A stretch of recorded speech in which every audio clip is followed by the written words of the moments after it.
Welcome to the Board of Selectmen meeting for Tuesday, December 18th. As we always do, we'll begin with the Pledge of Allegiance. I pledge allegiance to the flag of the United States of America and to the republic for which it stands, one nation, under God, indivisible, with liberty and justice for all.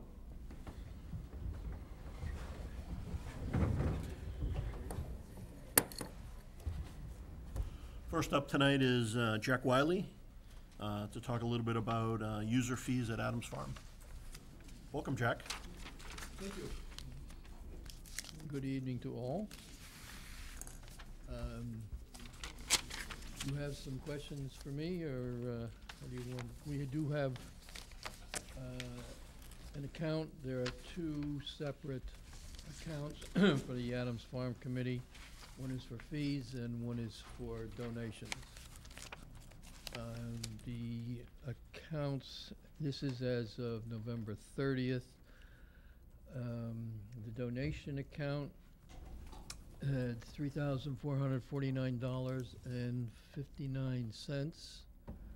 The fee account, $8,194.40. Total $11,643.99 that are in those accounts. So I don't know if you have questions. So let me give the broad background, and then I'll go to Ann first because I know she'll have some specific questions. So I think what brought this up is we're starting to think about fees across different town venues, Adams Farm, Jarvis Farm. We know what the fees are for the schools when people use the schools, but the new Council on Aging building, South Street Center, initially we're not going to have outside groups in there, but eventually we'll open that up because that will be a great venue for different activities. So trying to think a little bit about fees, and should we be coming up with some standard fees for similar things across the town, and thought we would start with you with the whole Adams Farm. So just for me to understand, how much of that money that comes in on an annual basis goes back to the farm in some fashion in that year? Or is it more for special projects? Like how does that get worked? There are no standard costs that we try to cover on a given year. Primarily the Friends of Adams Farm, which is a nonprofit 501c3 organization, covers a lot of the routine things. I have a list, if you wanted to hear them, of what the Friends of Adams Farm does cover. To begin with, they raise the funds for the barn and the pavilion. The fence along North Street and behind the barn, the white fence. The fence around the community garden, the maintenance of the butterfly garden, the maintenance in the community garden is for tools and other things that are used for their own. That's typically annually that there's expenses involved with the community garden. Put in the water line for the barn, the water line for the butterfly garden, the community garden. Painted the barn, we painted the fence. We do the mowing, and that's an ongoing during the growing season. Mowing around the barn, pavilion, and the road entrance does not include the fields. We have paid, I say we, the Friends of Adams Farm, has paid for vegetation management along North Street and the entrance road for control of invasive and nuisance weeds, which is an ongoing situation. We pay for those fields that can't be hayed. Paid for brush hogging the fields to keep them from going back to brush and eventually revert to shrubland. We've got lime and fertilizing of the fields. Pay for the electricity at the barn, the porta potty that's at the barn. We had an appreciation situation, a party a couple of years ago for wine and cheese for members and town people. We did the 20th celebration last year for the retirement of the bond for purchasing the property. Paid people to come and perform for music, that we've had a couple of music programs this past year and looking forward to doing some more of that. Put in trail markers and maps. We've just recently upgraded the trail markings on the trails in the barn to make it more understandable as to where you are, and we're in the process of revising that map. Maintenance of the fields. We've done repairs on the fields when there's been damage from vehicles getting on the field where they don't belong. We put in a couple of bridges. We paid for the gates that we put in to try to reduce those motorized vehicles from getting on the fields. We have a recycle barrel that is maintained by one of the individuals to try to help recycle mostly plastic bottles. We provide them doggy pot bags for those who walk the dogs, and hopefully they use them and not only pick up but then return them and not just leave them on the trail.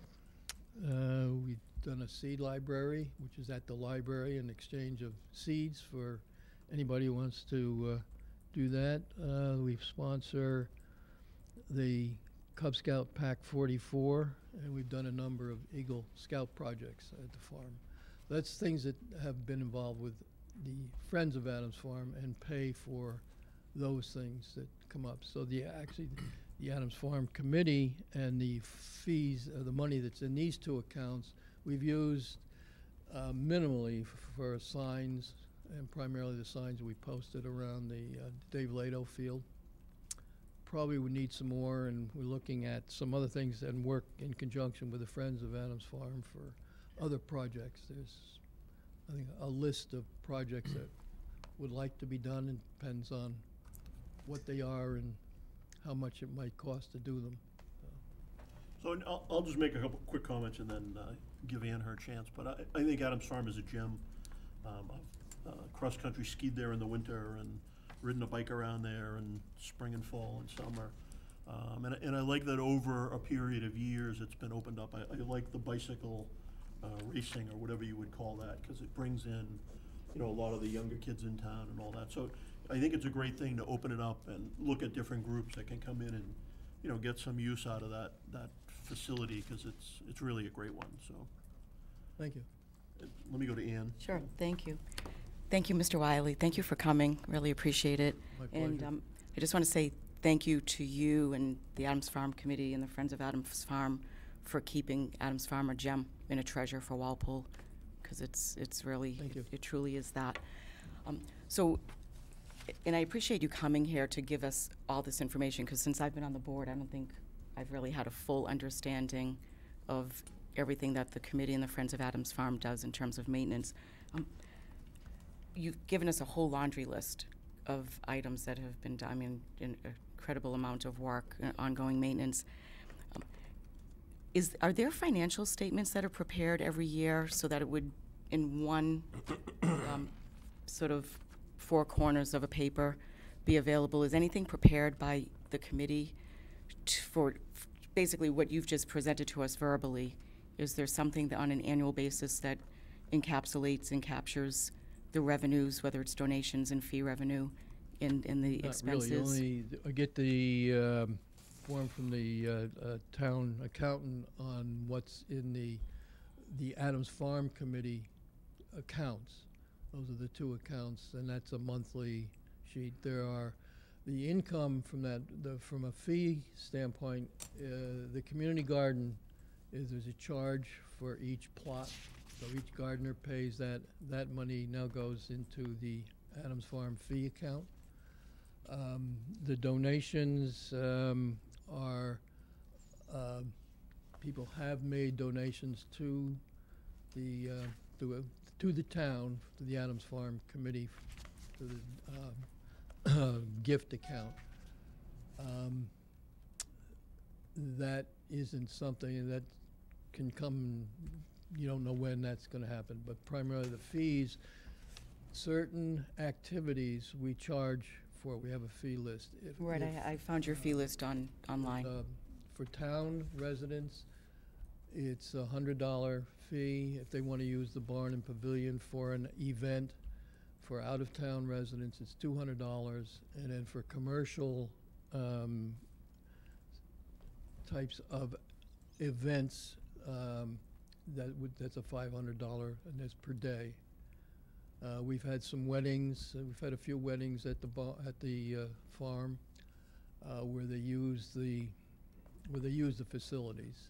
I know there've also been some weddings that have occurred in the butterfly garden, and just people show up and justice of the peace or whatever, and they do their thing and they're gone. I mean, that's not a chargeable event. It's Right. basically it's a small event. It's public property, and people use it that way.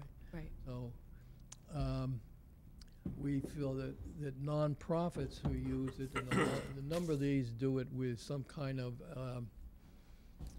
like a 3K, 5K run or walk or whatever.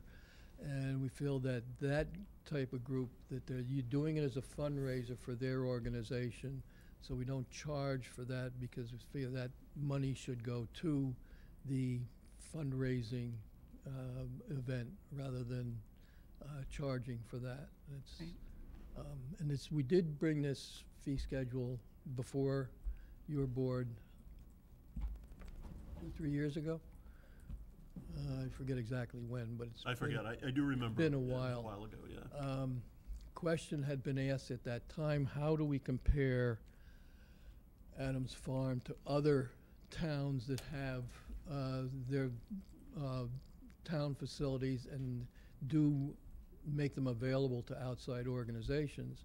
And there's really nothing that was comparable. I reviewed about 10 or 12 different, locally around, towns around here, of things that they have. And there's really nothing that's comparable to Adams Farm. So I have buildings, but we have a building, but we don't have, we have one porta potty. So if it's a larger event, they have to bring in their own for additional ones.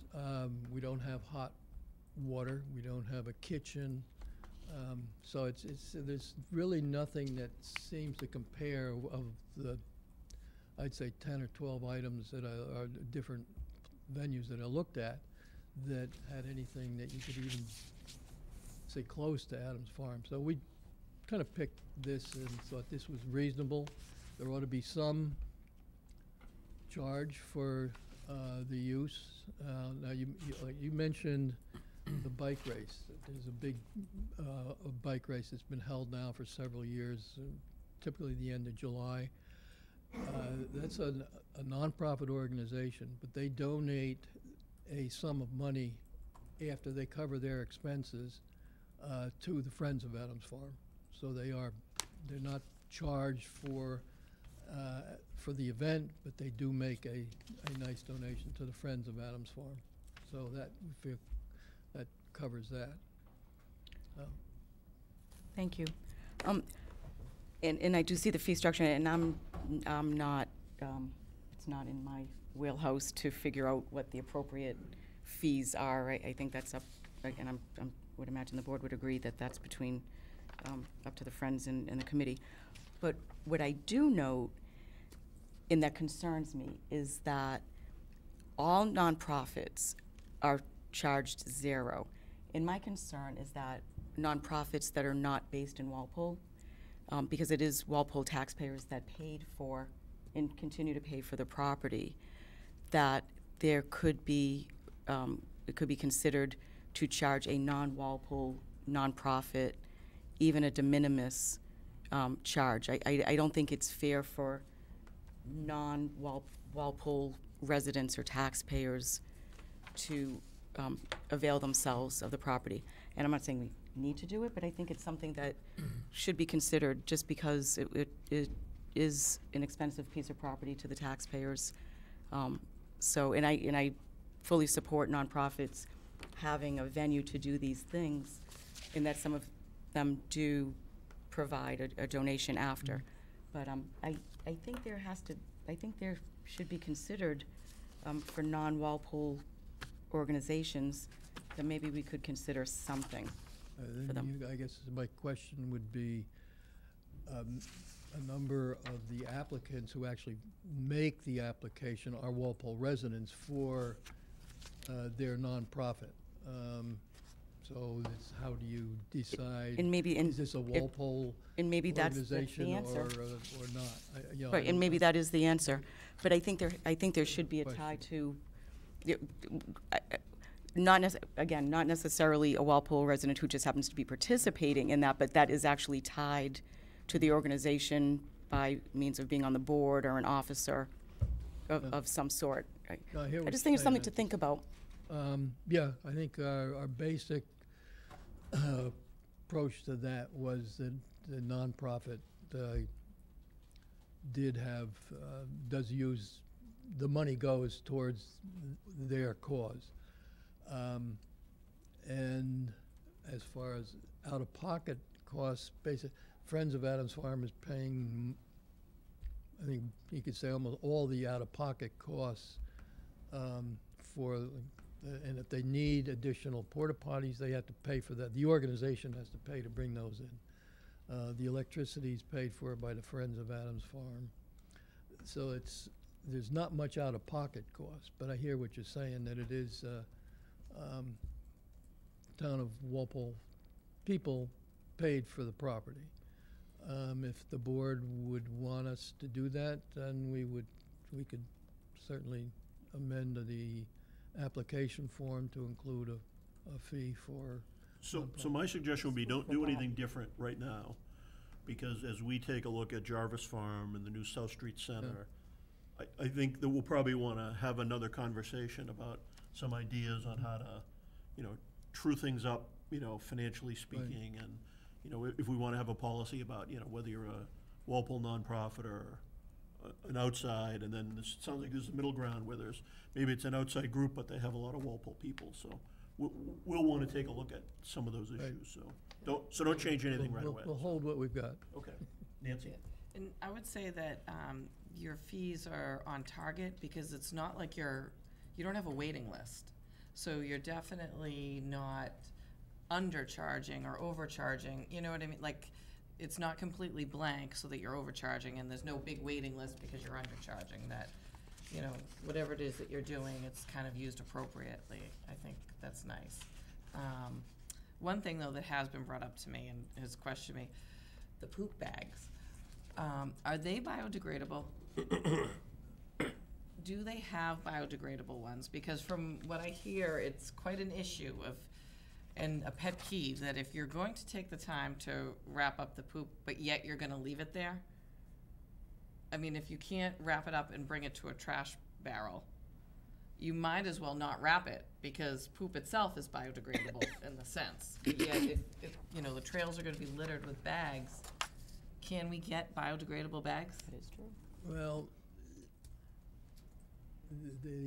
to leave them there to biodegrade, there are elements of dog poop that are anti-environmental, as opposed to more natural, like the wild animals Like that deer, do the because we same feed them thing. processed So, food, yes. But with it being processed food, there are elements that are detrimental to the environment. So we don't really want it preferably picked up and removed. There are people who do, even with the bags that are left there, they pick them up on their way about and bring them back. I mean, It's an issue which we have talked about, would like to do something with. We had a discussion, an open meeting last spring about this, waiting for, the suggestion was we'll do a flyer, someone was gonna make up a flyer, which we're waiting to get done with some issues, technical issues with developing the flyer, to hand out to people to make them aware of the issues with leaving it, and also of not picking up and then leaving the bag there. So that hasn't occurred yet. We'll see what kind of results we get. my suggestion is a large signboard, not paper, to hand out. You know? We've got signs up and, for one thing, or, you know, but this was to be someone hand out, see what happens, see what kind of results we get. Yeah, I mean, they also have, I guess, there's recycle bins for the dog poop, that if it's also in the biodegradable bags, that it can be processed in a different way. That is another thing that we just begun to look at. Is there some alternative to the bags we use now and putting them in the trash barrel? Right. So that is an issue that we are looking at right now. So can we do something differently about what we are presently doing, and hopefully that it would improve the situation? That would be great. Oh. Thanks, Jack. Okay. Jim? Thanks, Mark. Jack, I just wanted to say thank you for coming in tonight, and you guys do a great job. And I definitely want to give a shout out to the Friends of the Adams Farm too. It's amazing what has been accomplished up there in the last 20 years, and it's really a beautiful property. So you guys are doing a phenomenal job. I did notice you got some 4x4s and a little roof thing set up in a couple of spots with the trail map on it now, in a couple of spots out in the property, which I think is really cool. That So- was an Eagle Scout project. Oh, is that right? Okay. We have new maps which were just done. The two of the guys just renumbered all the trail intersections so that if you are someplace there, you can identify where you are. We did this primarily for the police and fire department. So if they have to come in and find somebody, there's a marker that will tell them this is the trail. I have a copy of that map if you would like. Sure. Just for your reference, that each trail intersection is unique. We have a number of things to add to this, but it does cover the trails. And I've given a copy of this to the police and the fire department, so that if somebody is wherever, all you gotta do is find a And the number, marker, yeah. and you can tell where you are. It's really smart. So, there'll be The, more, we've gotta make some other things on that map and change that, but that's in the works. So, Well, thank you, and you guys are doing a great job. Appreciate it. thank you. So just a couple of questions. So how many events are being booked there a year approximately? Do you have a, yeah, we see it on I the would calendar. say, I guess, that we probably get 20 or so that are formally booked, where they ask for a date, specific date. Everybody is reminded that it's public property, so that there will be other things going on. But I would say it's in that number where they actually request a date for that. So you gave quite a long list of things that are done with the Adams Farm donations. What? Well, that's the Friends of Adams Farm Friends of covers, yes. Adams. What does the town do for you? What do we provide? Town, what we tried to do, and this was the purpose for the Friends of Adams Farm, was to minimize the cost of maintaining the farm to the taxpayers. And I think we've done a pretty good job of Sounds that like, yeah. over the years. The town plows the road, gets snow, the entrance road into the barn. There is an alarm system in the barn, and that goes to, I believe it's the fire department, if there is something that goes on with that. They grade the road coming in, the entrance road coming in, and when we ask, there's some couple of major spots that need periodic maintenance that is beyond what volunteers can do. So they come in and bring in some gravel or whatever and then grade the road. They have done some major brush cutting that we've done. Once they did a major job along North Street, and the Friends of Adams Farm have been paying for vegetation management in that area since then.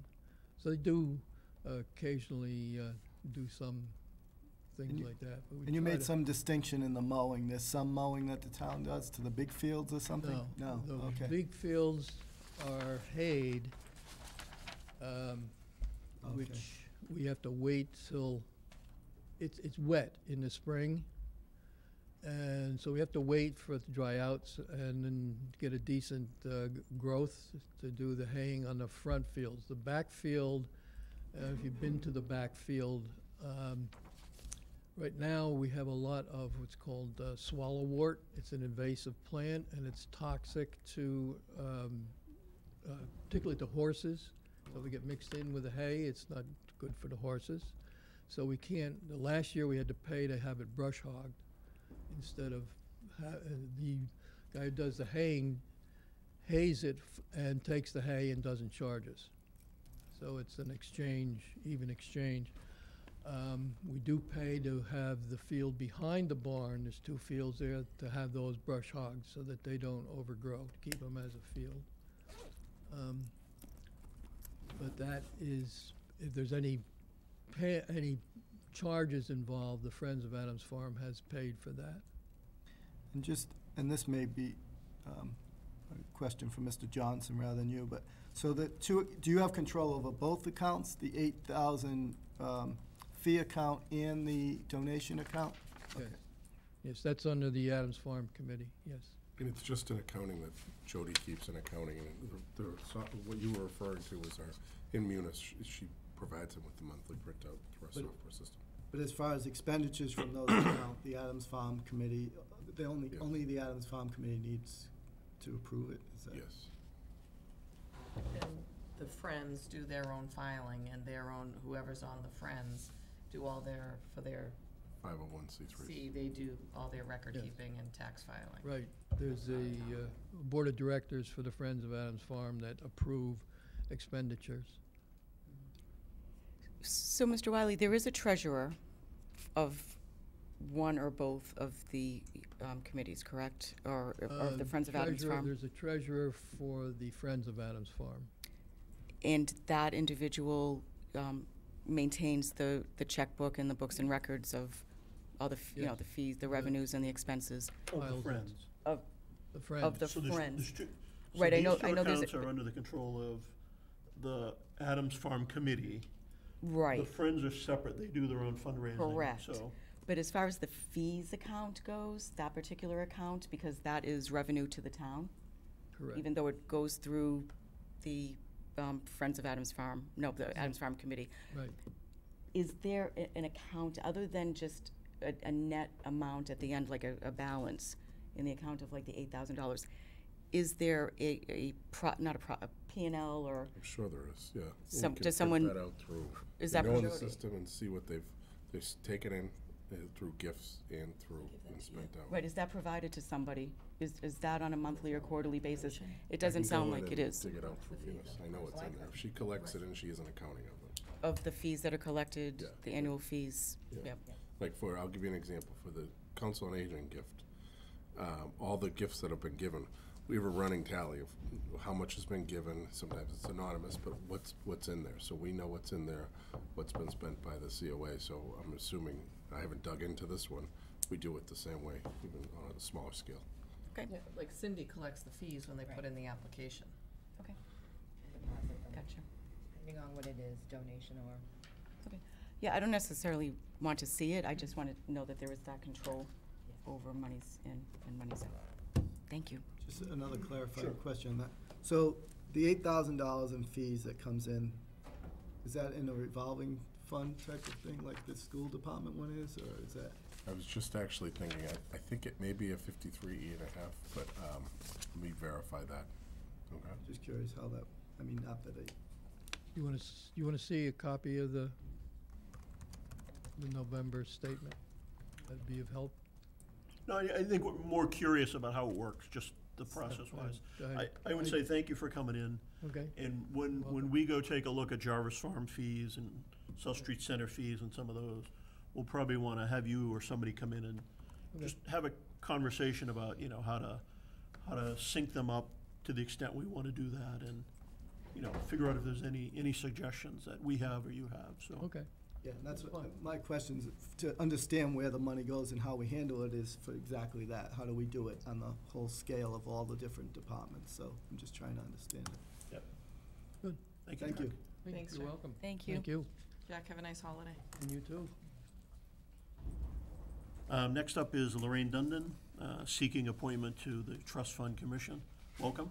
Welcome. Why don't you just introduce yourself for the vast TV audience? I'm Lorraine Dundon. I've been in Walpole over 20 years, raised 4 kids through the school system. I've been involved on the Walpole Emergency Medical Aid Fund with John Sheehan, and just completed that. And now I was talking to John and would like to oversee the private funds and help with the management of those. Great. First of all, I'd say thanks for volunteering. I think one of the great things about Walpole, so many people volunteer their time and work to help others, which is a great thing. I see that you're a social worker, and I see that there's a need for somebody with your background to be on the Trust Fund Commission. So I appreciate your applying. Yeah, thanks. I'll open it up for questions if anybody has any. Anybody have any questions? Thanks for Jim. volunteering. Thank you. Thank you.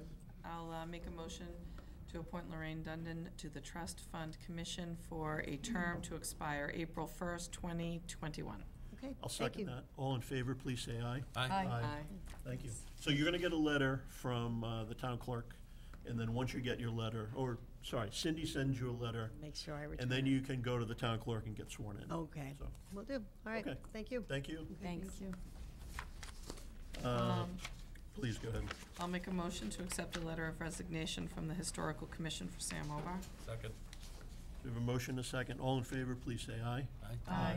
And again, thanks to Sam for the time he's put in on the Historical Commission. That's, been I always enjoy finding out more of the history of Walpole, and as we have been working on the Council on Aging, the South Street Center building, some of the history of what was on that street back in the day was interesting to find out, and we did get some of that from the Historical Commission, so. And then, you know, most recently, the commission, with his leadership, accomplished the extending of the demolition delay, and did a great event at the train station to celebrate its being placed on the National Register. That was And- awesome. And applaud that work. And I would like to say that, I know we talked about Adams Farm being a treasure of Walpole, but I do think that Sam Obar has been a treasure of Walpole just on his activities with the Historical Commission, because he really took the lead on many of the, what some people don't consider important, but really I think makes Walpole. So, that's it. And So next up, we have Jennifer Karnakis. Come on up. Did I get the name right? Okay. Seeking appointment to the Historical Commission. Why don't you just introduce yourself? Hi, I'm Jen Karnakis. I live at 16 Rainbow Pond Drive, apartment C2. I've actually been an associate member of the committee since May of this year. So in that brief time I've been on it, I've actually volunteered to take on this Herculean task of creating a historical homes plaque program, which is something we want to run for our upcoming 300th anniversary. So. Great. I'll make a motion to promote Jennifer Karnakis from associate member to regular member on the Historical Commission with a term set to expire April 1st, 2021. I'll second that. And before we take a vote, I'll just say, again, thank you for volunteering. You know, it is a great thing when you can volunteer and help the town. So we have a motion, a second. All in favor, please say aye. Aye. Aye. Thank you. Thank you. Thank you. Now we have an associate membership open. Yes. Yep. Yeah. So there is an associate membership open. Next up, Andrew Flowers, and maybe some of the committee members, to review and discuss the housing production plan. Welcome. Hi, thanks for having me. Again, I'm Andrew Flowers, Chair of the Walpole Housing Partnership. As the Board of Selectmen knows already, the Housing Partnership is a committee of town residents who are working to facilitate the availability of affordable housing in Walpole. So I'm here tonight because the housing production plan is being updated. Gino Carlucci, the consultant the town has hired, has submitted a rough draft about 2 weeks ago to all the relevant boards, the Housing Partnership, the Board of Selectmen, and the Planning Board. And then today he had a near final draft, I would say very, very near final draft. So in your packets, you probably have the soft copy of that original first draft and the presentation he gave last week. On Monday, December 10th, we had a public forum in this room to kind of get input from the community, to listen. We have already had 3 listening sessions in October. So really, I'm just here tonight to, I know you can't vote on this plan because the actual final draft didn't come in until today. But I'm here to either answer any questions or, if you want, give a quick rundown of the plan. So yeah, I'm at your disposal, however you want to use this time. Let me start with a comment, and then I'll open it back up. So I like the process that you've gone through. I know that we appointed the members to the committee. I like what's in the paper document. The thing that I would say is, it's having it on paper is nice, but it doesn't do anything for us. So I think it's important for your committee to find ways to keep the process alive, especially figuring out a way to find property owners, or a way to actually implement this and start discussions about, do we need some zoning changes? And that's not something that can be rushed in, so it's gonna take a lot of discussion with the community and all that. So I would just say, keep the process alive, keep it moving forward, and get lots of people. You know, they have a document to look at and start, but find a way to get more people involved in the discussion and keep it moving. So, you know, we don't want it to die on the shelf like some of the plans have in the past, so that's what I'd say. And then I'll go to Nancy. You said it better than I would have. I completely agree. Yep. Unless someone else wants to go? No, go right ahead. Thanks. Thanks, Andrew, for coming, and thanks for providing me with the draft from last week and then the updated draft. I do agree it's not enough time for us to really discuss it and vote on it. Also, too, I'd like to hear what the planning board has to say after they've reviewed it. I took some time to go through last week's draft, and as I said to you today in an email, I do have some questions and comments. First, I applaud the effort that you and your team have made, a tremendous amount of time and dedication to this, because, I mean, it really shows with all the statistics, and especially identifying Walpole's residents' needs for affordably priced housing. And I use the term affordably priced housing as separate from affordable housing, because affordable housing, I think, has the more legal term in terms of the 40B requirements versus the affordably. But I think the housing production plan encompasses both objectives. Is that correct? Yes, the housing production plans that Massachusetts municipalities submit to the state, really, their whole purpose is just to have a proactive strategy to increase affordable housing. So whether that is explicitly the type of affordable housing that qualifies for the Chapter 40B requirements, the subsidized housing inventory, which, to your point, you know, maybe that's a specific jargon and a specific requirement for whether a unit is counted as affordable or not. Or whether it's the broader notion, I think, which is your point, of just affordable housing, period. Whether or not it counts for some bureaucratic metric, we just need affordable housing. Right, affordably priced. And I like many of the ideas in the housing plan.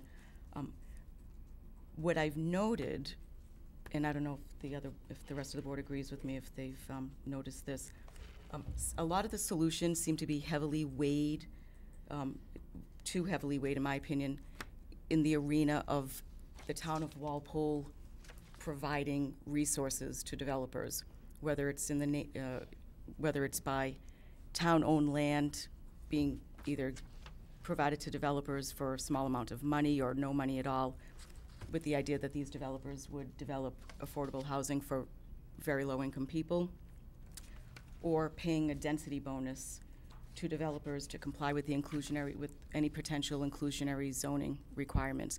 Can you explain to me what a density bonus what does that take? Does that actually take the form of monies that the town would pay to a developer to compensate for the fact that the inclusionary zoning would require them to build below market rate housing, which has to be subsidized by the market rate housing, and so that those would be too expensive?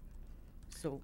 Yeah, these are great questions. I should first start with a caveat that the consultant, Gino Carlucci, wrote this. I've reviewed it back and forth with him. I spoke with him this afternoon. So not every recommendation in the greatest detail I can speak for because he's not here. But to address your question, first the broader point about relying too heavily on subsidies, for lack of a better term, for developers. I would characterize it a little differently. Like I think the three main takeaways in terms of action steps the town can take would be an inclusionary zoning bylaw paired with the housing trust, number one. Number two, to pursue something what is called a smart growth district or a 40R district, which would be essentially allowing denser, more multifamily development in whether it's downtown Walpole or East Walpole or other areas near services and transit. And you get actually financial resources from the state if you do that. And then third, pursuing friendly 40Bs on our terms.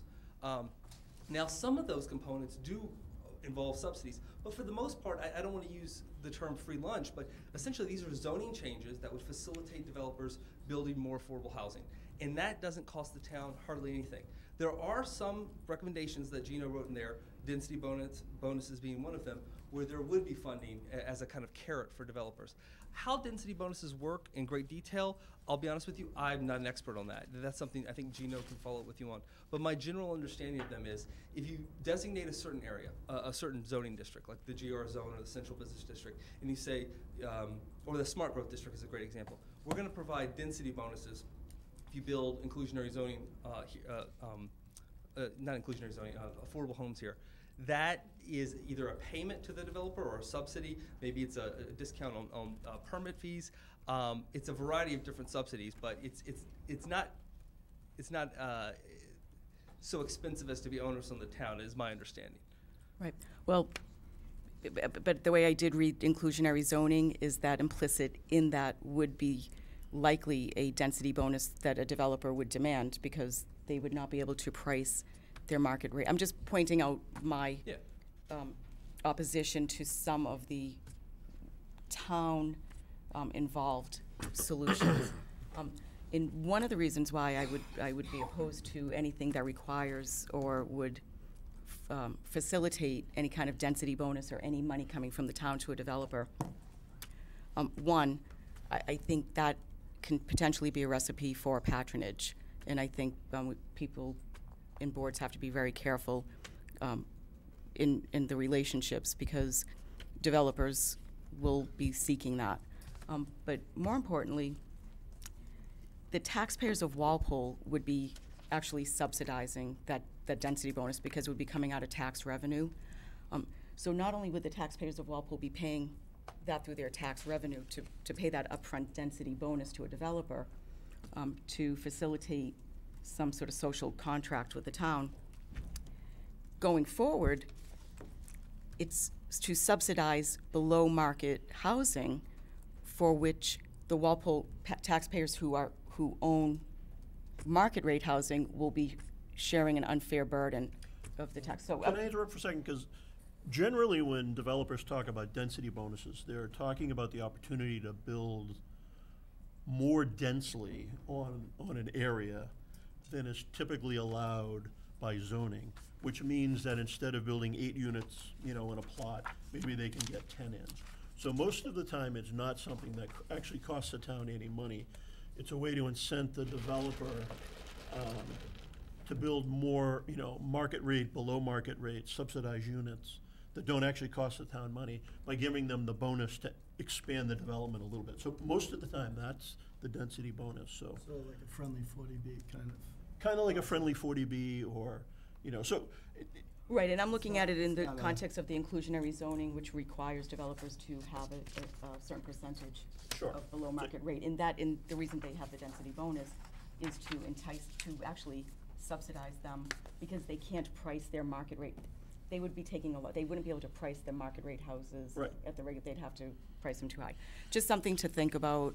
Like I said, I am generally not in favor of the town being so heavily involved.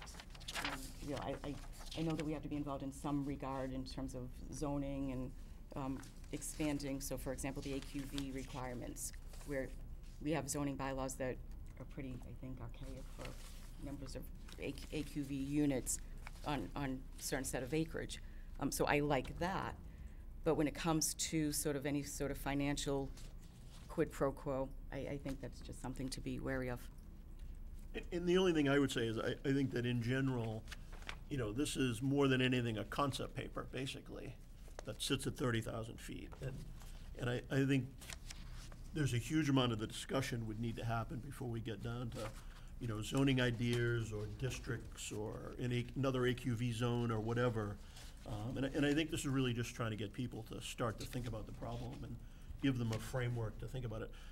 I'm not really worried about whether I agree with every little thing that's in the document, because in general, I really like the concept, and I know a huge amount of work will have to go into, you know, anything we do that moves down the path of a zoning change or, you know, a bylaw change or whatever, so. And I like that. I think it's gonna bring up a lot of great discussion, so. Jim? Yeah, thanks, Mark. So, Andrew, thanks for coming in here tonight. This is some really good work. I agree with Mark. It's still at a high level and needs to be drilled down. But I'm impressed with the work the committee has been able to accomplish thus far. I guess the thing that's in my head is, as I read through both the draft and your PowerPoint deck here, there's some really interesting things in here and some, you know, actual actions laid out in the draft that, you know, are many of which are very interesting to me. And I'm really wondering, how do we take it from that, as you put it, Mark, the 30,000 foot level and get it down and not spend 2 years doing it? You know, I guess that's really what I'm trying to figure out here is, how do we actually drive action now? I think that's a great question. First of all, in terms of taking steps now, there are towns nearby and that are relatively similar to us that we can take as examples. So I mentioned an inclusionary zoning bylaw and a housing trust as paired together as a really effective way to make sure that going forward you're never going to fall behind that at least 10% share. Well, Mansfield, I've mentioned this several times, is a great model for this. In the 90s, they were hit with several 40Bs. As I've said before, their town planner, Sean Burke, told our committee that it was enacting an inclusionary zoning bylaw that really started to turn the tide and got them above 10%. So that's one example. And then the second policy we recommend in this plan, in this draft plan, is the smart growth district. Well, look no further than Norwood and Sharon, Natick, other towns, 44 towns across Massachusetts, some are neighbors of ours, have had these smart growth districts that to Ann's point, you know, this is something, it's a zoning change. It's not necessarily a subsidy. I mean, and this is what Chairman Mark, you just said, you know, this is not what we should do. It's a suite of tools. It's like a buffet of options we have.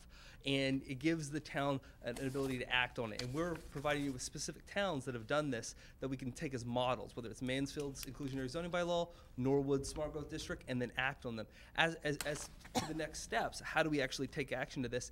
You know, that's part of the leadership from the planning board, from you all, from Jim Johnson, but I can't speak for the entire Housing Partnership Committee, which, by the way, a lot of these members are here tonight, but I would suggest, you know, not waiting and really trying to take inspiration from this plan and keep the momentum going, because it could really allow Walpole to take its autonomy back when it comes to development and zoning. Because right now we're vulnerable to unwanted 40Bs, and I think that would be a great thing for the town. So, I agree with you that the autonomy aspect of it is an important one, but it's also the right thing to do. Absolutely. Okay? Absolutely. And to me, you sort of start there. And what I'd like to see us do is, I don't believe you need to have a fully baked, fully thought out 3 years from now plan. We have crossed all the T's and dotted all the I's. I'm wondering what things we could be pulling out of here right now and start having some real dialogue around that might help us move the ball forward more quickly than if we, you know, wait until we have the perfect, if you will.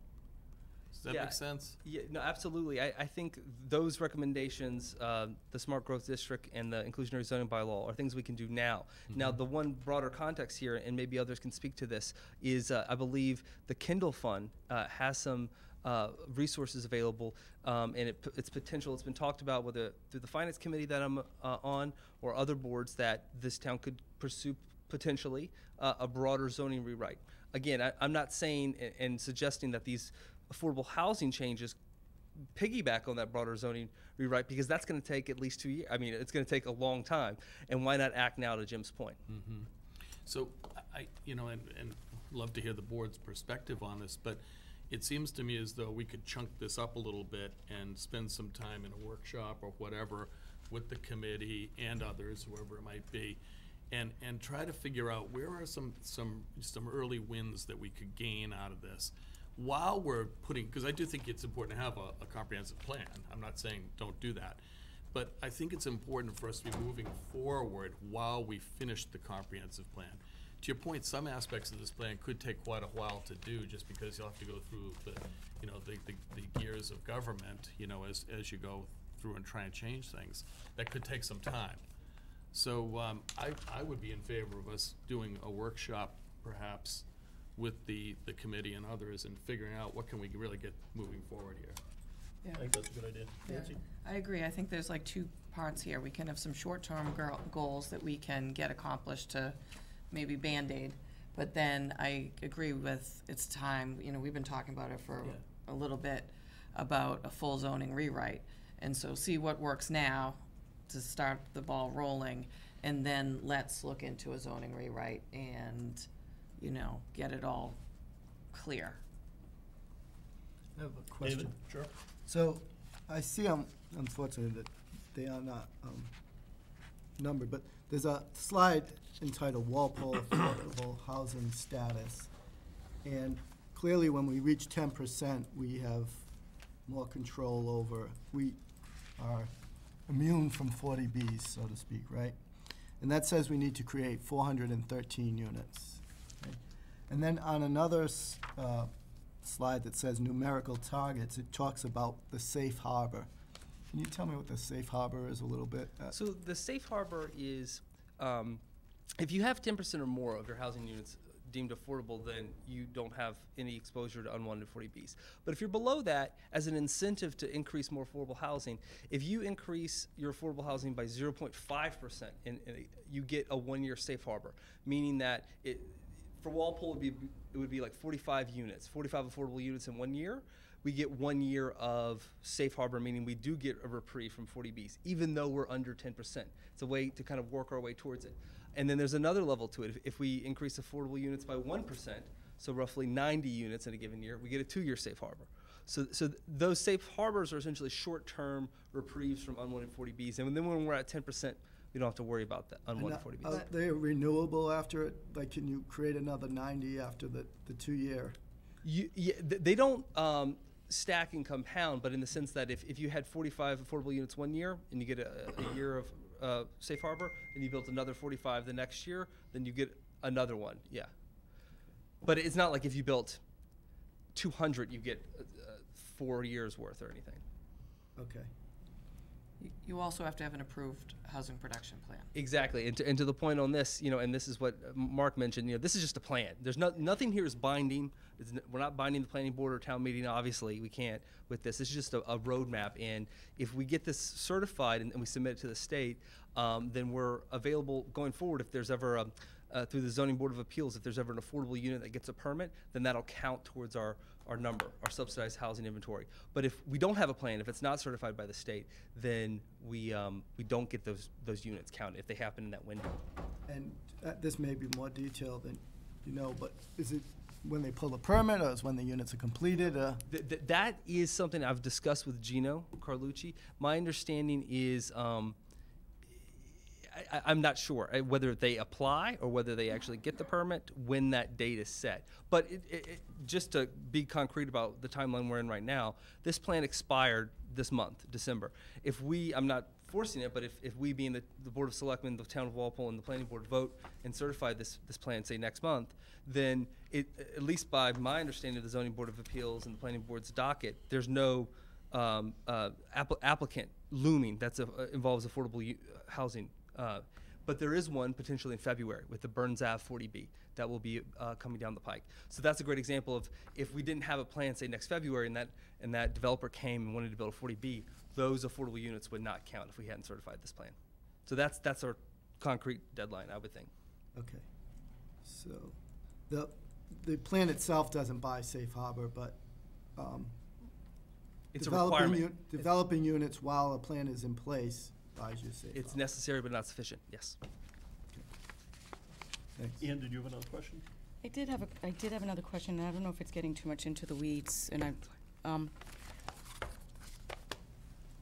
when a developer builds a 40B, and they build a, let's just say 200-unit apartment building or condo building, 200 units.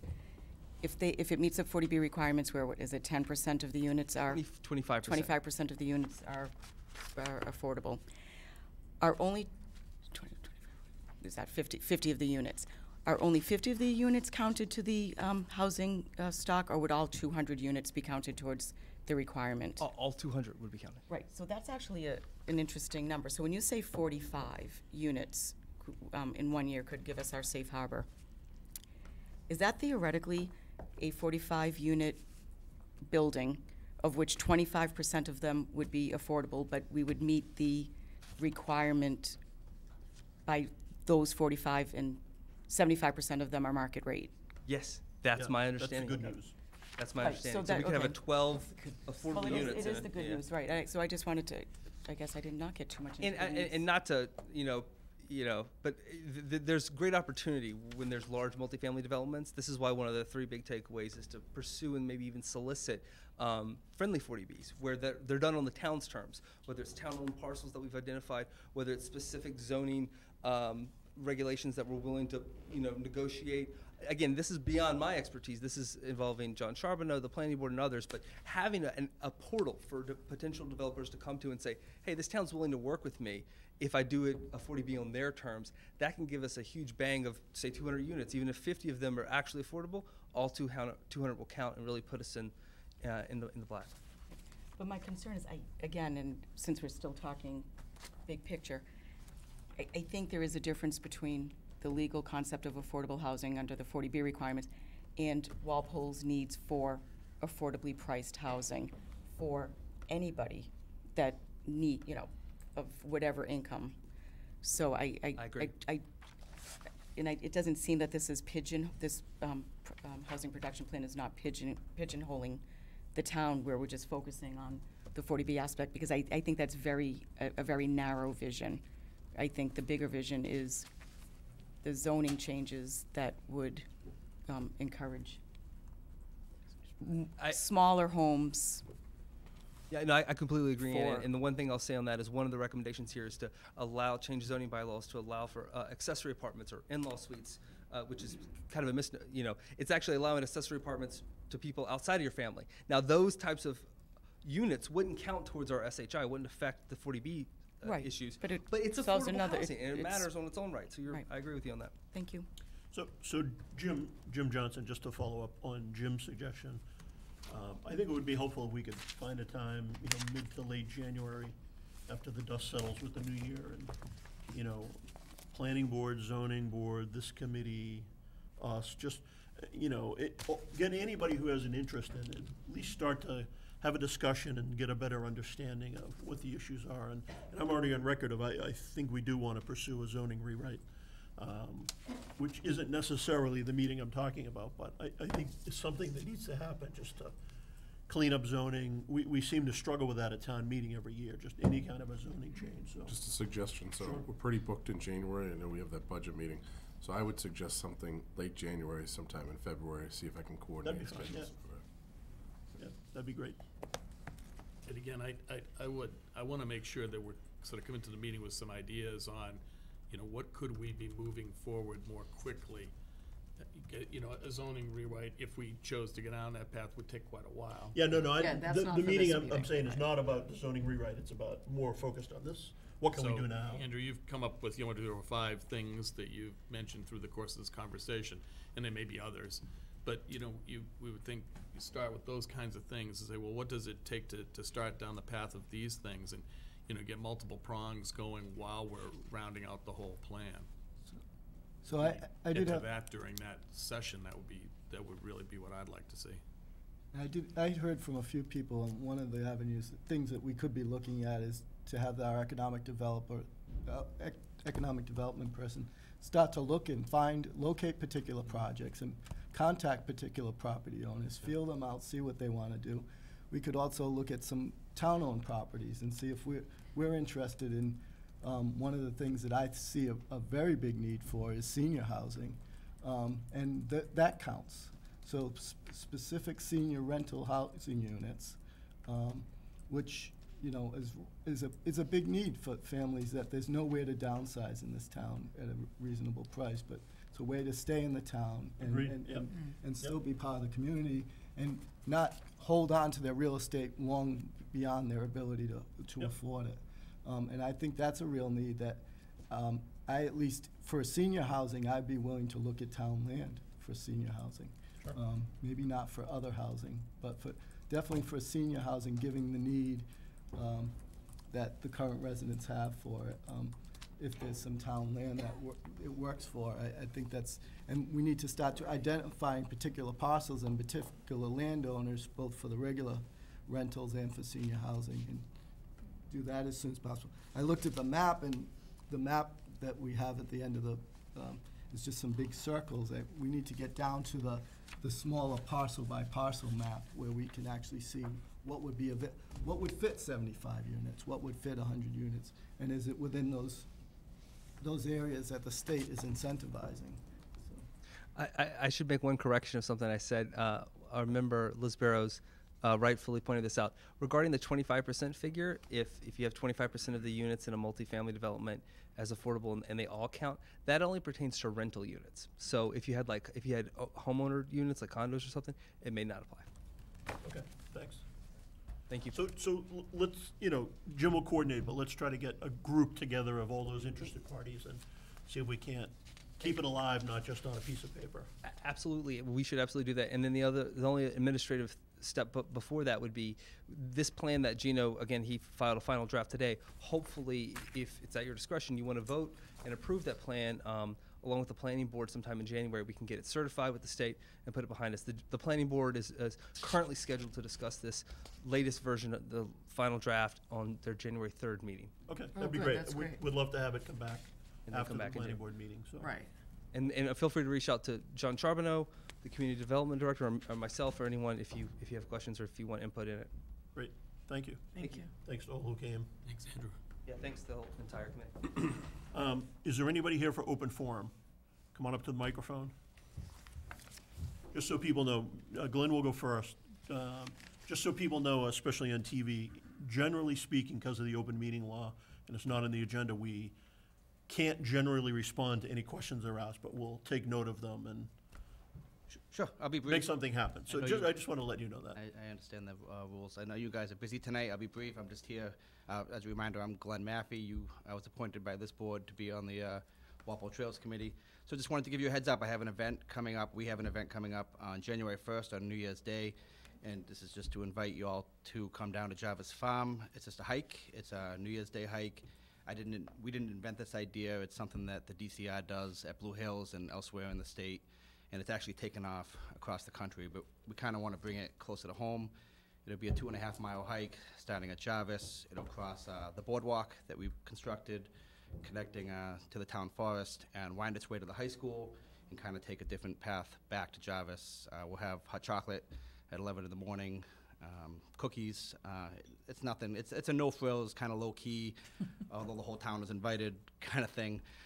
So I just wanted to let you know that that's happening, and you all are invited. Thanks. Awesome. I'll just say thanks for all the great work that I know you've been doing, and Gary Riggett and some of the others. And I know one of the things, I've been very focused on the new South Street Center Council on Aging building. And I know that the DPW and a lot of people put a lot of work into the rail trail, leaving the back of the Council on Aging, running down the path, about a half a mile, going over White Bridge and then back into the trail network. So I think it's really going to help open up that area. So I think that's a rode my great bike, thing. took my mountain bike, as cold as it is. I rode back there the other day, and it's beautiful back there. I rode all the way down to the South Street parking lot and back. And there is an area, it's a little premature now to talk too much about it, but we'd like to extend it even further. There's some details we need to work out, but there's room for improvement back there, and it looks great as it is. Yeah, personally, I'd like to see us go under Common Street and head that way a little bit. Great idea. Ann? So I have to be honest, I did get the invitation on my Facebook page, and I was just about to hit delete because I said there is no way that I could possibly get out there on a cold day and hike Best 2.5 miles. The best part So is I it's rain guess or it shine. depends on New Year's Eve. So We'll keep it in the back of your mind. We'll see how New Year's Eve goes. It sounds like a great event, though. I wish I was more hardy. And if there's snow, it will be plowed? Yes. I looked into that and, yeah. He said yes. Mr. That was my hint. It really wasn't a question. That was a directive. Thanks. Thank Great, you. thank you, Glenn. Congratulations on the boardwalk. Yeah, beautiful. Bill?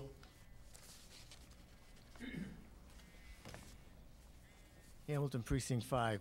I want to say two things. Both of them are on the agenda. One is the housing partnership is here. I've been asking, what is the shelf life for low-income housing? I've heard various numbers over many years. I was on the housing partnership for many years. I would like to know what the current shelf life is. If you're talking about giving town land to a developer, and if that property can be low-income housing for a period and go to market value, I think we need to know that. So I'll give you a quick answer, which is they're still in the room. You might want to talk to them in the hallway, or come to our meeting when we get it set up in late January, early February, and be part of those discussions. I don't know the answer to that question, and Okay. it probably a more involved discussion. Yeah, and again, just when I say use town land, one of the beauties of that would be that since we would be giving something, we could tell them that it would be forever as part of the deal. We're not gonna get in a big discussion about that, Yeah. but that's, that would be one of the advantages of being part of the process from the beginning. Driving the car. Yep, instead of having it dictated by the state. And that's all I'm gonna say. And At one point in time, when I was on the Conservation Commission, and also when I was on the Board of Selectmen. Why don't I stop you right there? What's your second point? 'Cause you can go have a chat with them and, Well, people this, can- this is about, only one person back then could have in perpetuity put on the deed, and that was the Secretary of Environmental Affairs. Again, I don't know. Okay. So you can have that discussion with them. The other thing is about the railroad. Sure. Uh, The rail trail? no. The railroad that, The Summer Street crossing. okay, yep. What's the status on it? Do you have a status? Nope, but we have them coming in 22nd of January January. 22nd. Yes. Well, they were supposed to be here tonight, but I know it's still on the agenda. But thank you, and I'm looking for the update. Thank you. Yep, sure. Anybody else for open forum? Okay, thank you. The next item is a discussion and update on renewal of Class 2 license for Super Sales, 1900 Main Street. Jim, you want to start us off, or? Sure. The board has a memo here from me. I waited till today to draft it because I wanted to have the most up-to-date information available to the board. I reviewed the agreement that was entered in last year. It was signed December 21st, 2017. There are 13 out of 18 things that remain in non-compliance here. Each one of those are identified of everything that was agreed to. So I'll take any questions you may have, or you want to just open it up, whatever. I'm sorry? She said she can't hear Jerry. Oh, I'm sorry, I couldn't hear. Okay, what I said to the board is that Super Sales remains out of compliance with 13 of the 18 items that were identified as part of the agreement signed last year. can people in the room hear our discussion? Can you turn up the in-room speakers? Thank you. It must be going out through cable, but we can't tell if the speakers are on or not, so. Can you hear me now? No? Always wanted to say Try to that. keep our voices up, too. I'd be happy to hear what they have, what Ms. Yeah, does Young anybody has have to a say to question us. before we Would you go to like me to Melissa? run through each item, or, I know we have the department I heads don't- here, or, you go. Melissa, why don't you give us, a short update on where you stand? Absolutely. Since last we met, I was a little taken back by the 13 because I believed we had it We can go through the list in a consolidated minute. but down to why about don't you 3 or 4. tell us what has happened? So since last we met, the septic tank installation occurred on November 30th, as we discussed. So is that fully functional at this point, or? It is not fully functional. There are 2 parts left. The electric permit has been pulled, and the alarm is just about completed. Once that is completed, the final testing needs to be finished. And everyone needs to come back for the tight tank testing. So those are the last two Do you have a rough timeline pieces of the puzzle. for that piece? Actually, I don't. I've been waiting for some answers from different authorities and different boards here in the town with the final piece of the proceeding. Due to how the tank went into the ground, it was not to the plan. And there are some finalizations that we need answers on before we can finalize that piece of the puzzle. But we anticipate that we're hoping that we get the answers that we need relatively quickly so we can proceed. Like I said, the alarm is just about completed, and then from there, that final piece of all the testing needs to be finalized. Okay. Secondly, the presentation in front of the Conservation Commission happened a week and a half ago. There was a handful of administrative issues that needed to be worked out prior to the approval. There didn't appear to be any outright reason that the stormwater management plan would not be approved once those administrative issues were ironed out. And we are to go back in front of them on January 9th with all of the, like I said, administrative issues all ironed out. And the last piece of the puzzle that I had on my checklist was we have everything in place to proceed with the zoning board meeting on the 2nd of January. So everything continues to move forward, and we continue just to, check everything off that list, and we feel that everything is moving the way it needs to go. So let me open it up to questions from the board. Anybody want to have a question right now?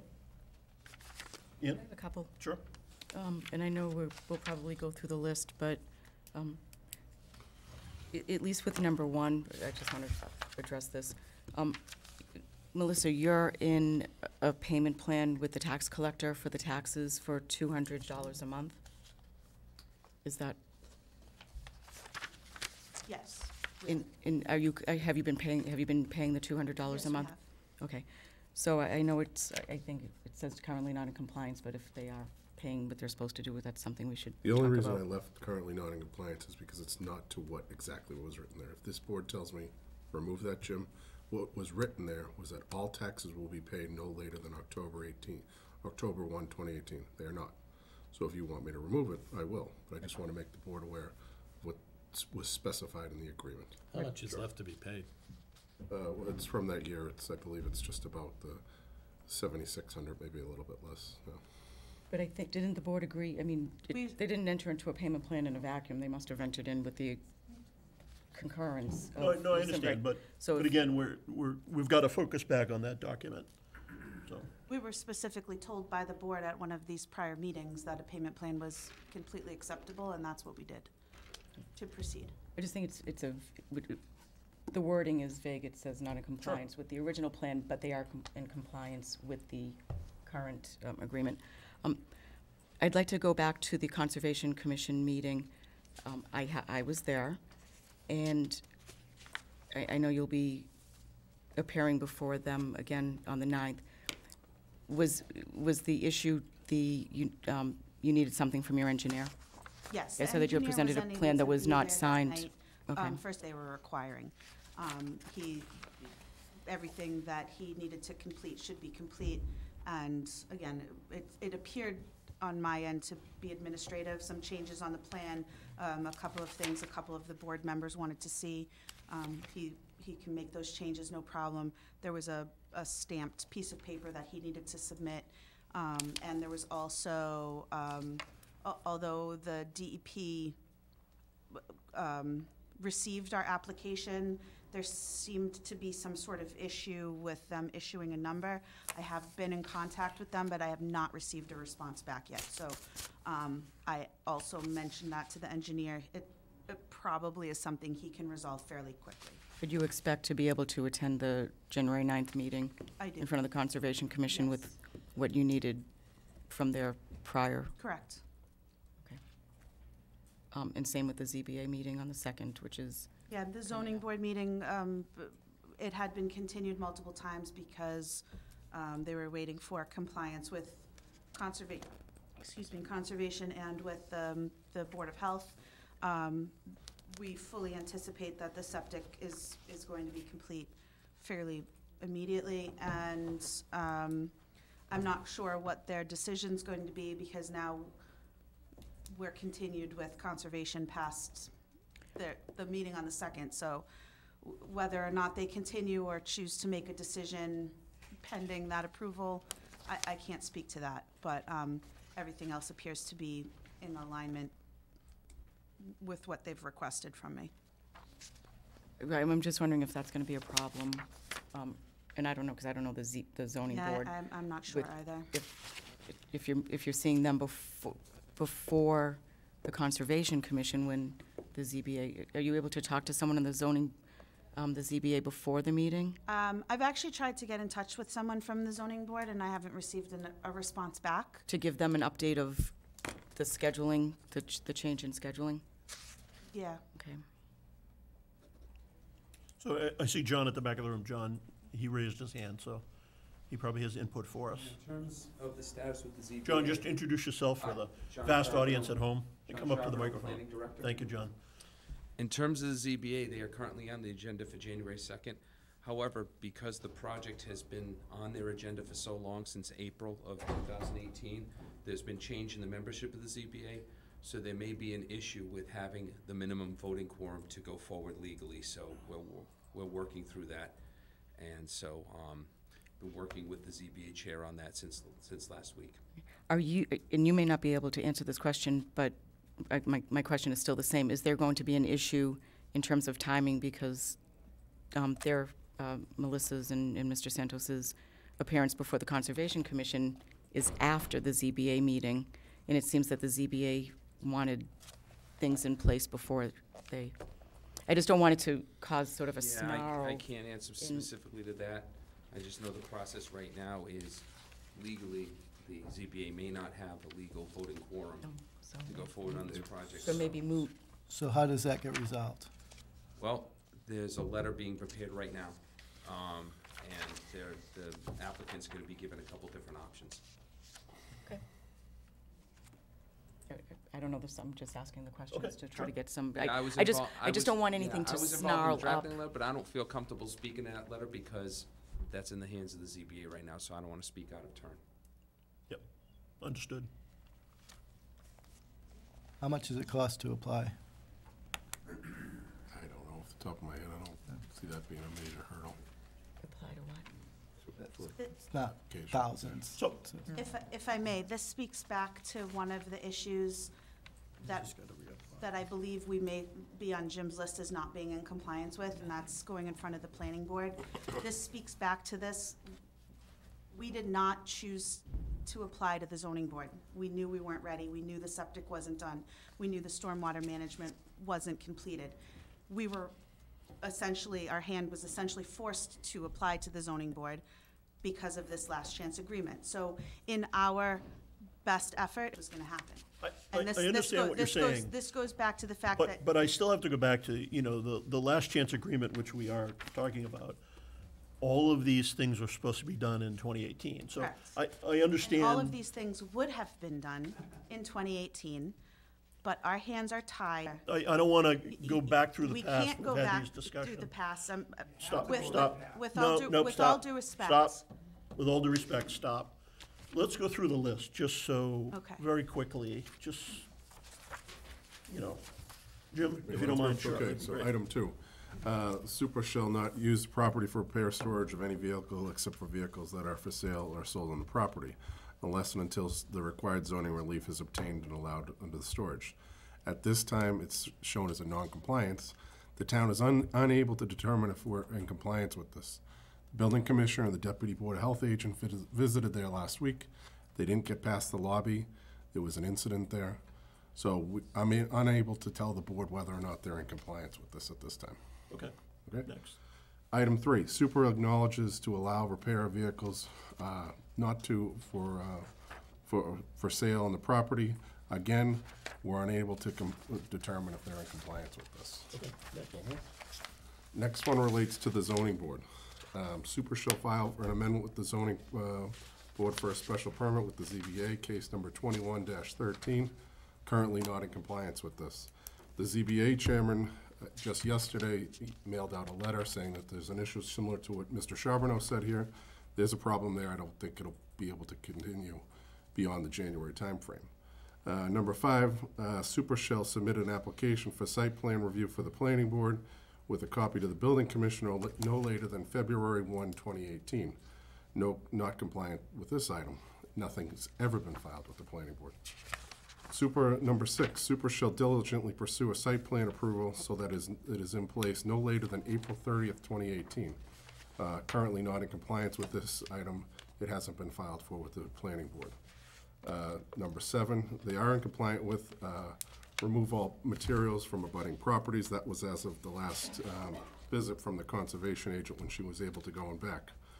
Number 8, Super and its agents shall strictly observe the limits of the property for the town boundaries. Appears to be in compliance with this item.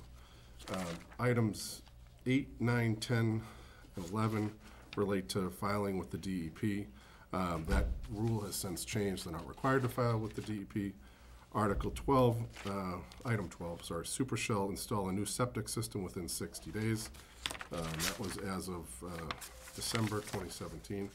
We're here December 2018. It has not been installed. Currently, it's my understanding that that septic tank was installed in the ground. It is not hooked up to the building or the adjacent properties there. I've been advised by the Board of Health that 6 items remain with that specific tank. Those items include a final inspection, confirmation that the air pressure testing is acceptable, a deed restriction that has not been filed with the Registry of Deeds. The Board of Health has not received the signed 2-year operations and maintenance agreement. The Board of Health requires that an alarm must be placed in 4 places. There is no alarm at this time. An as-built has not been submitted to the Board of Health by their engineer, Richard Volken. Ms. Young confirmed via email on 12/5 that she was notified that these 6 items were outstanding. That's the last communication the Board of Health has with regarding this matter. Item 14, Super will resolve all outstanding wetlands issues on the property relating to conservation. Currently not in compliance. The NOI was filed on November 2018. The remaining issues include there was no stamped or signed plans by a mass registered engineer. The Conservation Commission has also not received a DAP number. Down to item 15, all building and zoning violations shall be resolved, including satisfaction of all special permit conditions, including but not limited to, as listed here. Again, we're unable to confirm that anything has been done because the current building commissioner has been unable to get past the lobby there. Item 17, Super shall design and implement a stormwater controls no later than October 2018. Currently not in compliance with this. There are no stormwater controls that have been filed and approved by the Conservation Commission. And finally, 18, Super shall remove 2 steel storage containers in the room constructed between the property forthwith. Again, not in compliance, and we're unable to verify that it's been done or has not been done. So I'll go first. I mean, you know that I've been on the fence, the last 2 meetings, and I would say at this point I'm not in favor of renewing your license. Just because you haven't made much progress since the last meeting. So, I'm against license renewal. So I'll open it up and other people can ask questions or make comments. Jim? Yeah, so I'm in the same place. So last meeting, I think I said you were showing signs of progress. But signs of progress are just signs of progress. What we really need to see is actual completion of the tasks. And we called out several. Jim just went through them. None of them have been completed. And I think I made the point fairly clearly at that point that my expectation is that they would be met. As a result, I will not vote to renew the license. I'll make the comment that last year we were here at the same point and we entered into a last chance agreement. We, after voting to not renew your license, reconsidered in good faith and had Jim Johnson draw up this document to move this forward, and it's a year later and we're in the same place. That being said, it is never okay to verbally abuse any of our town workers. They are professionals that work for the town, and they should never feel unsafe or threatened when they are doing their job. It is not okay, and it will never be okay.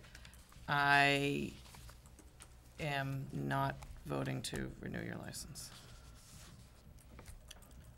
And I'll just say, well said, Nancy, as far as the employees on the site, from what I've heard of what happened there, that's not how it's supposed to happen. And we know, there's been some difficulties in the past, and I wasn't, I was hopeful that we were gonna move forward and just get these issues resolved. I'm encouraged at least that the tank's in the ground, but I'm told that the other items also could have been done in short order and should have been done.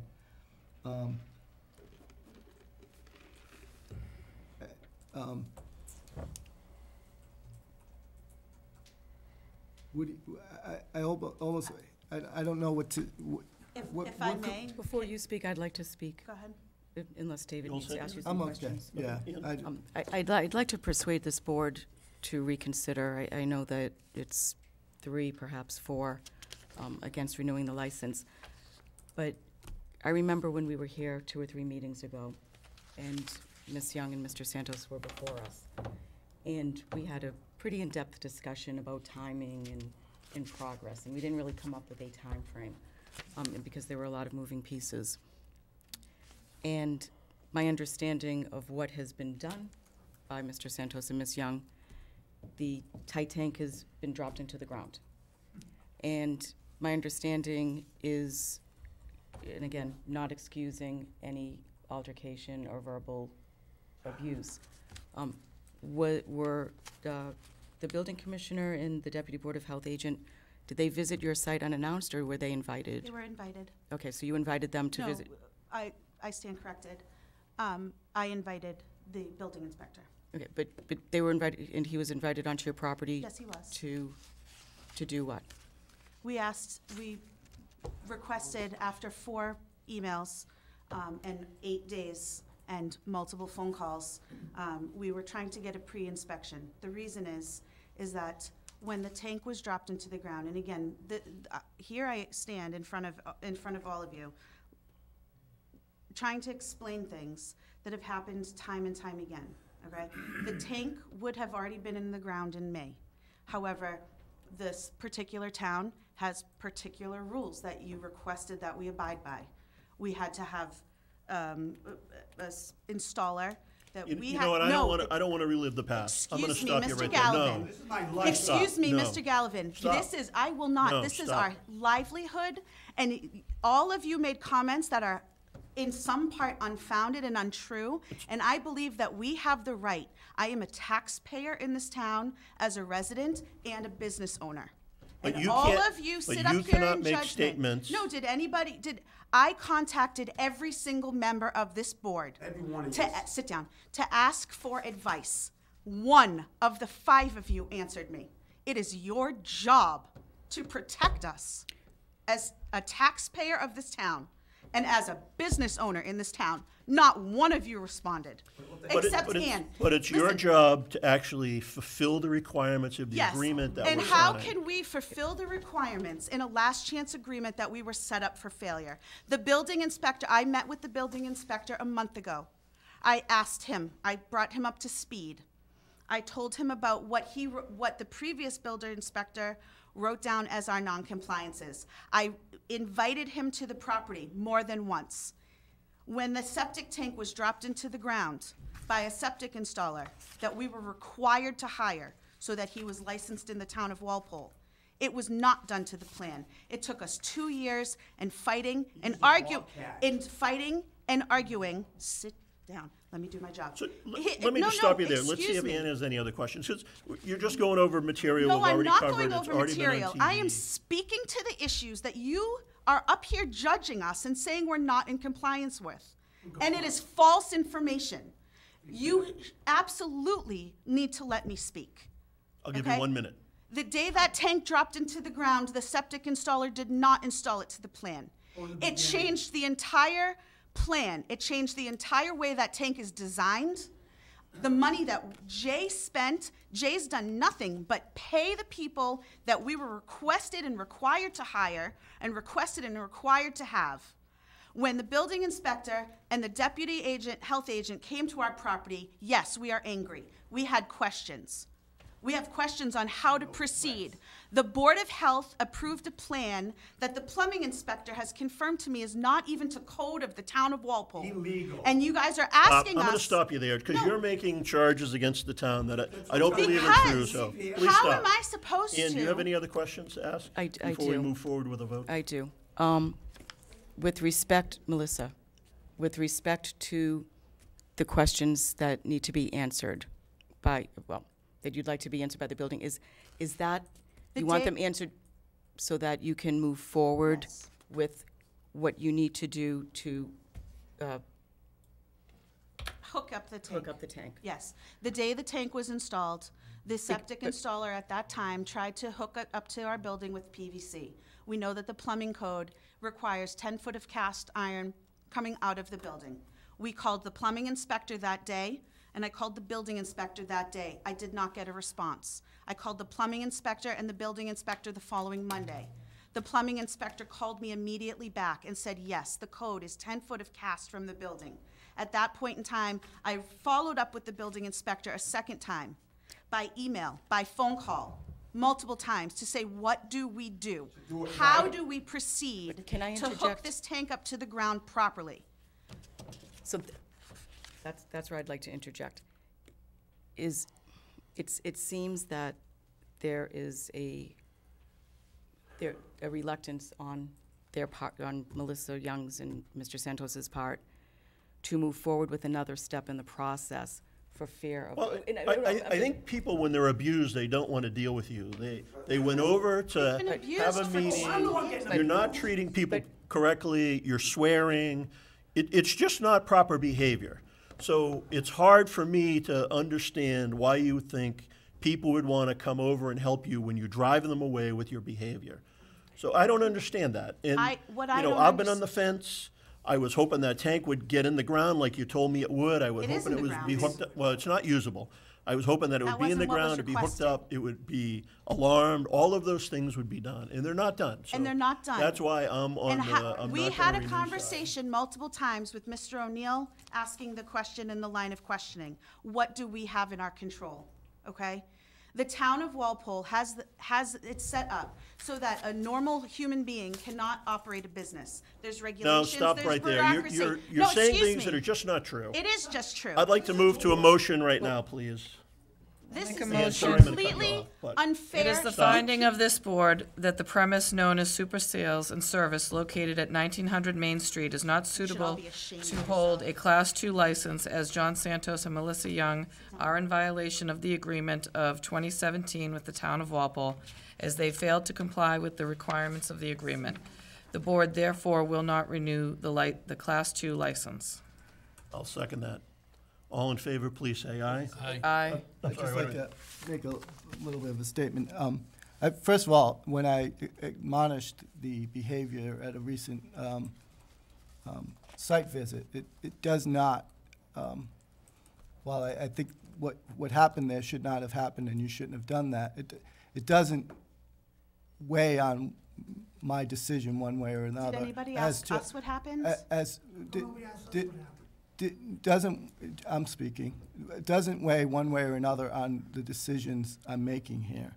I see those as two separate items. One is the facts as they're presented to us and what can be done and what's been done versus, so it's two separate items in my book. So I just wanted to say that my decision was not affected by that. I do think this is a daunting process. And I understand that you took over this property with a number of problems, and I wish you had more professional assistance in getting through the process, because that certainly would have helped get through the process. And, you know,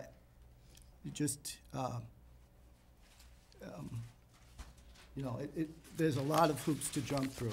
What I see right now is that one of the things I've been struggling with is the fact that a lot of the real problems towards the environment and the real issues regarding conservation, I've asked over and over, is there something really bad happening there, or is it a matter of getting through the process? And from what I see, a lot of it is just getting through the process and getting a lot of the paperwork in the right place and getting everything in order. I think they've, you know, done some things to clean, and I too wish that the septic system, we could at least have said the septic system was completely hooked up today. But that's just, you know, my view of where we're at this point, so. And to go on that, there is always the ability to apply to get this done and come back and request a license. There is no ill feeling. That is the burden of the applicant. It's 6 years, Let me go to Ann. $300,000 in money. I'd still, this is still before the vote, and I'd still like to persuade the board. I think that Ms. Young and Mr. Santos have come so far and have tried very hard and worked as best they can within their limited financial situation in the circumstances. I see that they have, while it is not hooked up, I don't think that we gave them a date for the final hookup and testing. In the last meeting, when we discussed with them about scheduling, and we had, Jim and I had a little back and forth about 3 months, 6 months, and you know, it wasn't an arbitrary number. It was a number, how much time realistically is needed to take every single step that is needed. And I do note that the tank is in the ground and it's so close to being completed. The stormwater management plan, well, I guess that's a matter of debate, but in terms of time, that, and perhaps some questions answered as to what the next step is to hook it up. But, you know, a stormwater management plan was submitted, although not signed by the engineer. It seems to me that because the items that the steps that they've taken the results have not been perfect and maybe far from perfect, but I've seen progress in the last 3 months. And it is such a shame that we are so close to getting them over the hump. It would really, I think, be painful for me to see that we could not have some more forbearance for, at least to get them through the next Conservation Commission meeting and the ZBA meeting, appearance in the planning board. Okay, go ahead, Jim, sorry. So, because I did play a role in the last meeting in terms of laying down some specific dates, and I did recognize that all of this couldn't be done in a short period of time, I also said, and I was very clear on this, that it was important to hit the dates that we agreed to the last time you were here. And the reason that was important to me is you needed to demonstrate to me that you were serious about actually getting this done. You might have gotten me to a point where I would agree to another 3 months or 6 months or whatever. We hadn't really gotten into that. But the things that we talked about were getting the tank in the ground by the 30th and hooked up. So it wasn't just a question to dig a hole and put the tank in the ground. This was, the tank needed to go into the ground according to specifications, and it needed to be functional. The second thing was the statement, the SOI, which included the stormwater plan. And I understand you filed a plan, but the plan is not really a plan because it wasn't signed by an engineer. The plan was signed by an engineer. There's That's one not my piece of understanding. there's one piece of documentation that the engineer had that he was going to bring to the meeting. He was unable to come to the meeting. We did not get seen until almost 10 o'clock at night. So could I please finish? So. Sure. And I'm still reasonably new to the board, but you've been before us 3 or 4 times now. I've kind of lost track. And what I have noticed in my 3 or 4 times is there is a constant theme of almost but not quite. I almost got it done. I almost did this. We just missed that. We just did this. It's not good enough, in my view. And you said we've come so far. We haven't come that far. You look at this, the numbers of items that are outstanding here that Jim just took us through, and it's gap after gap after gap after gap. But the big thing is, the last time you were here, I was very clear, you need to hit those dates, and you didn't do it. So therefore, I will not vote to renew the license. The last time we met in front of you, No, you we've were got a very motion. clear.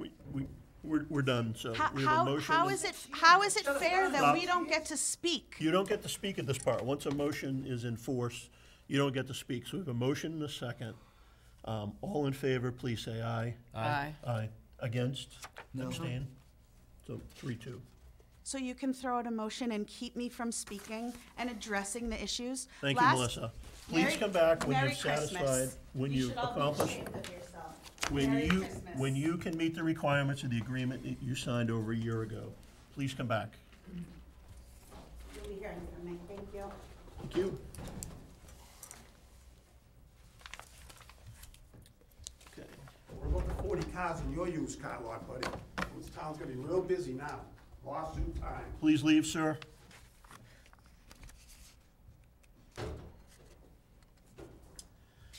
Next up, we have a request for an entertainment permit for television at Soho Restaurant.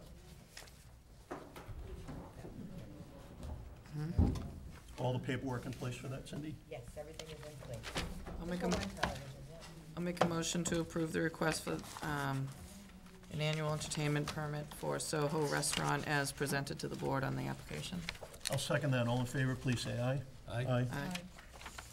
I'll make a motion to approve the request to hold the annual road race and walk on April 13th, 2019, subject to the applicant paying for the detail officers assigned to the race as requested. I'll second that. All in favor, please say aye. Aye. Abstain. Abstain. 4-1, 4-0. Yeah.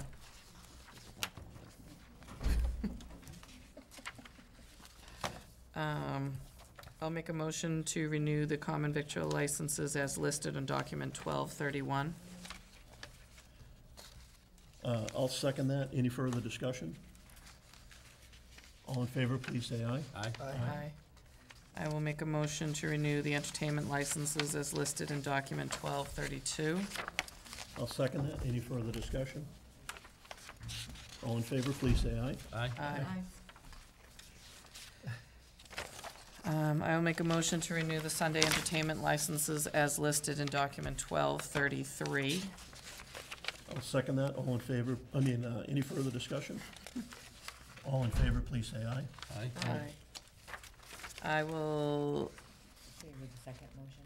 make a motion to renew the dealers and sellers licenses as listed in document 12-34 with the exception of super sales and service. I'll second that. Any further discussion? All in favor, please say aye. Aye. No. 4-1.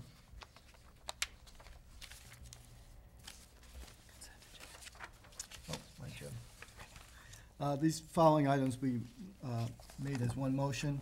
Motion to accept gifts with gratitude from the following, from the Friends of St. Patrick to the Recreation Program Scholarship in the amount of $3,000. From Jean and John Hogan to the Council on Aging gift account, and John and Patrick Pasunek to the Council on Aging gift account. I'll second that with thanks. And I Jim? will abstain due to the Friends of St. Patrick being one of the donations. Okay, we could vote that one single if you'd like. I don't think, you can go ahead and just Okay. vote it, yeah. We have a motion and a second. All in favor, please say aye. Aye. Aye. Abstain. Thank you, folks, for a very well-carried meeting. I'll make a motion, I'm sorry, I missed 12-35 on the agenda, a motion to renew the parking lot licenses as listed in document 1235. I'll second that. Any further discussion? All in favor, please say aye. Aye, yeah. Motion to approve the minutes of November 20th, 2018. I'll second that. All in favor, please say aye. Aye. Motion to approve the minutes of December 4th, 2018. I'll second that. Any further discussion? All in favor, please say aye. Aye. Aye. Just a quick comment. Sure. Do we really need to license radios and TVs? Is it something that, that I didn't really, make the policy. how much money are we making from this, and how much paper are we making from, like, $30 for one TV. I mean, We in don't this really day have and too age, many a radios I mean, is it really something yeah, I we was need gonna Is to that a say state Yes. requirement, or is that No, a that's, the local town of requirement? Walpole has had that in effect since, I can see live music and other type of I know this came entertainment. up with Conrad's years ago when they went in. When they went in. Yeah. Yeah, I mean, I would say the TV monitors that are used for Keno and gambling, Yeah, That's something the You board know, wants like- us to, Yeah, why don't you make a recommendation Yeah. back to us I if will. we can eliminate I most probably of it. want I'll to just bring the see how list much to in you so you revenue can is taken in on I- that. Right, I I think can that's a see good keeping the idea. coin-operated machines, dream machine, just, that's a different thing. Yeah. But They're I making got, we money. got a guy for a radio, a Dream machines. television, $5,000 they pay us. radios and televisions, a jukebox at VFW Post. We get $150 for 2 televisions and a jukebox from VFW, like, I know. Why don't you take a look at it and I'll give bring it- I'll give us bring some it to feedback you on and- what you the think. amount of money, it just, Which it seems one like is it? just another little tax. that Sure. is really not, just an annoyance. to people tax. that are doing business, yeah. I think it's been in since the 60s. Yeah, I know. Yeah, I would say I if mean, they're, at one if they're point- making money off of it, At one point, when it was the only TV in town and everybody was going there, then you say, oh, could yeah, I don't that's know. something to regulate. oh my God, but- and like 2 radios, 1 radio, Cassette players in there too. a What's the cassette one player. radio? They probably already $30 have for a one, but it's one of radio. the entertainment things for $30. Where's that at? Jim, you want to do an update? Sure. A disc Quick player. update to close. Yeah, see? Close things out. Pilot update, we're set to meet with them on the 22nd of January. Great. I have come up with a couple ideas for topics to discuss, just please let me know if you're good with that, if you'd like to add on to, I'm sure there's others that you may want to cover, just let me know and I'll make sure we include that on there as part of the discussion. Route 1A field meeting, it was well attended last week. The current plan is on the website, and Walpole Media Corp has a presentation up on YouTube, so feel free to watch it, and I'm sure there'll be a lot more discussion coming forward over the next few months. The FY 2020 budget, currently working on it, and meeting with the various department heads to go over what they're asking and why they're asking for it.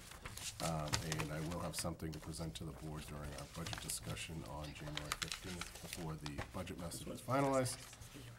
The MSBA accepted the Walpole School Department into their program this past week. A lot more to come on that, I'm sure, in the near future. But I know all of you formally know, just wanted to announce it here at the Selectmen's meeting. And then just some important dates over the next week or so. And of course, the most important one being the ribbon cutting ceremony for the Council on Aging at 11 o'clock on Thursday at 60 South Street. That's it. You know, if I could, that getting accepted into on the short list, or however they describe it for the MSB, is a big step forward. And I know something that we need to address in the town around the middle school, and so it's good to see us get that next hurdle out of the way. And what does it look like beyond that, Jim? Do you know? I believe there's a 270-day window that starts sometime in April where they have to go through, meet a bunch of milestones. I'm actually, Link's asked to meet with me to go over some of it. I know the school committee wants to talk about it, and who's gonna make up the building committee. You know, it's an expanded building committee besides what we already have in place, which is the PVC, so there's a lot of questions that need to get answered. I'm gonna be working with town council to make sure, I know Link's working with his council, but I wanna make sure everything's covered on the town's end, so. Well, it should be clarified that it's just the Bird Middle School, and so the other but one of the big discussions is going to be over the next period and over, going out to 2021, I believe, is whether or not, they left the door open for the town to look at combining the two middle schools in that process. But I also think that if we are going to maintain the 2 middle school program, which is something that I think 2 middle schools is a good setup. That we ought to be thinking about on a side note is what if Johnson needs work, how are we going to fund that without MSBA money? And so that we ought to be careful about how we're spending money going forward to be prepared for that. And exactly what does Johnson need? And trying to identify that even without the MSBA process. I know it needs a boiler, it needs a furnace, and that's something we need to address right away. And I know we've recently put in a great deal of money fixing the roof and fixing windows. So we need to look at all of these processes and not just get caught up looking at Byrd at this point. And what about a possibility of a non-binding referendum question about combining middle schools, like how the town feels about it? You know what I mean? Like, do you like the idea of 1 middle school, or do you like the idea of 2 middle schools? And then, I don't know, just throwing it out It'd there. be a good idea to get a consensus of.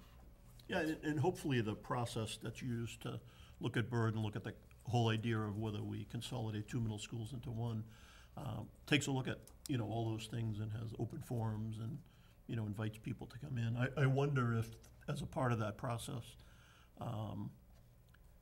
they could take a look at Johnson and look at its deficiencies, because that could make a decision one way or the other, or move you in a direction of whether Right. consolidation is a good thing or not. So I assume they could use the money for that, but I don't know. I mean, that'd be something. Well, worth looking it at. doesn't sound that way because they didn't accept Johnson. So But to consider a consolidated approach, you'd want to know what your Johnson costs would be to keep separate. I don't know, I'm just throwing it out. But that's so. why I'm saying I don't think they will fund that part. I think we need to look at that on our own. Yeah, we'll have to find Be that good to out. look into, yeah. We may. But good- I was good just, point. and I'm the guy that dragged us in here, so I apologize for that.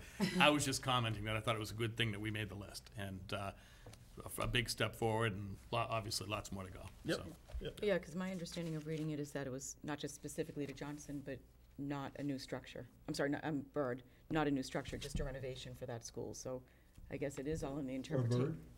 It's No, for Byrd, it for could Byrd be Middle anything. It School. could be a new school, it could be a consolidated school. Oh, it It was, could be a renovation. Anything related to Byrd is Okay. open right now. And And the consolidation is a possibility. Well, and then the next question is, with the consolidation, are they only going to, how much of that are they gonna fund, given the Agreed. fact, Agreed. given the Great. fact they didn't accept Johnson? So these are all questions. we need Agreed, to- yeah. Okay. That's it. I did want to just say before we sign up, Ann, I apologize for cutting you off, so. oh, no, that, just I understand. I feel bad There's a about lot- that, lot- so. lot needed to be said by various groups. I think we're done. A motion to adjourn? Make a motion to adjourn. I'll Second second. that. All in favor, please say aye. Aye. Aye. Have a Merry Christmas, everybody. Thank you. Bye.